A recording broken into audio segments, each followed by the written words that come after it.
Ẹ kú dédé àsìkò yìí, èyí làwọn ìròyìn tó jẹyọ láti inú ìwé ìròyìn TheMatrix lónìí ọjọ́ Ajé Monday ọjọ́ 17 oṣù kọkànlá ọdún 2025. Ẹniọlá Sálíù lórúkọ mi. Lẹ́yìn tí ààrẹ orílẹ̀-èdè Amẹ́ríkà Donald Trump fi ẹ̀sùn gbígbógun ti àwọn Kìrìsìtẹ́nì kan orílẹ̀-èdè wa Nàìjíríà, Pope Leo náà tún ti ṣàgbéjáde orúkọ orílẹ̀-èdè wa Nàìjíríà sára àwọn orílẹ̀-èdè tí wọ́n ti ń gbógun tì tí wọ́n sì ń fìyà jẹ àwọn Kìrìsìtẹ́nì. Ó pè fún ààbò lágbọn ẹ̀sìn káàkiri àgbáyé. Àjọ SERAP ti fún gómìnà ilé ìfowópamọ́ àgbà orílẹ̀-èdè yìí ìyẹn Ọláyẹmí Kàdósò ní gbèdéke ọjọ́ 7 péré láti bọ́ síta gbangba kó ṣàlàyé bí tírílíọ̀nù 3 owó ìlú ṣe rìn.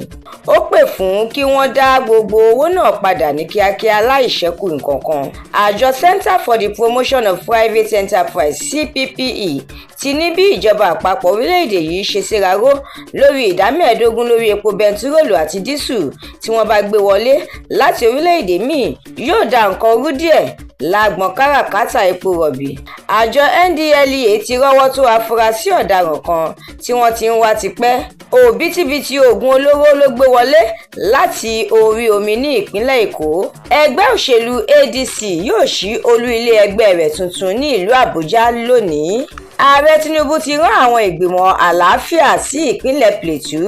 Mínísítà fún ọ̀rọ̀ ìnáwó àti àmójútó ọrọ̀ ajé Wálé Ẹdún ti fọn rere ìdàgbàsókè tó ń fojoojúmọ́ bá ọrọ̀ ajé orílẹ̀-èdè yìí. Ìròyìn eré ìdárayá.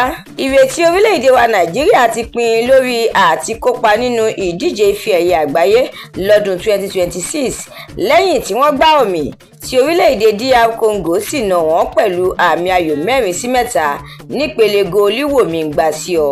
Ẹ̀kúnrẹ́rẹ́ àwọn ìròyìn yìí àtàwọn ìròyìn míì lẹ́ ò láǹfààní láti jẹ̀gbádùn tẹ́ bá darapọ̀ tẹ́ sì tẹ̀lé TheMatrix lórí Facebook, Instagram, TikTok, YouTube àti X. Àdúrà mọ́mi Balógun ló ṣe òǹgbùfọ̀ ìròyìn yìí. Ẹniọlá Sálíù lórúkọ mi.